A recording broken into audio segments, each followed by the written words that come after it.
வணக்கம் நண்பா, welcome to VJSK films. So இன்றைக்கி இந்த பார்க்க போகிறோம்னா, நம்ம அனுராஜ் மனோகர் டைரக்ஷனில் நம்ம டோனா தாமஸ் ஆக்டிங்கில் அப்கம் ரிலீஸ் ஆகக்கூடிய ஒரு பேனேந்திர மூவி தான் நரிவேட்டை.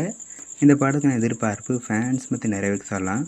அண்ட் படத்துக்கான ஸ்டார் காஸ்ட்டு பார்த்தீங்கன்னா, நம்ம டோனா தாமஸ், சுராஜ் வஞ்சிரமுடு, சேரன், ஆர்யா சலீம் மற்றும் பல மலையாள ஸ்டார் காஸ்ட் இந்த படத்தை நடிச்சிருக்காங்க. ஸோ இந்த படத்தை பற்றி இப்போ என்ன அப்படி பார்த்தீங்கன்னா, இந்த படத்துக்குன்னு ரிலீஸ் டேட் பற்றி அப்டேட் கிடச்சிருக்கு. இந்த படத்தை மே மந்த்து 3rd இருக்குன்னு சொல்லியிருக்காங்க. ஆனால் டேட் கன்ஃபார்ம் ஆகலை, மே மந்த்தை கன்ஃபார்ம் பண்ணியிருக்காங்க.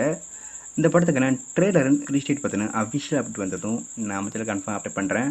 அண்ட் இதுக்கான நீ போஸ்ட் எழுதுமே போஸ்ட் பார்க்க தரமாக இருக்கும், சூப்பராக சொல்லலாம். ஸோ வெயிட் பார்ப்போம் இந்த நிறைவேற்ற படம் எந்த ஒருத்தா பண்ண போகிறாங்கன்னு. அண்ட் இப்படி பிடிச்சிருந்தா லைக் பண்ணுங்கள், காமெண்ட் ஷேர் பண்ணுங்கள். அண்ட் மறக்காம நம்ம சேனலை சப்ஸ்கிரைப் பண்ணிக்கோங்க. மீண்டும் இது போன்ற வீடியோவில் சந்திப்போம்.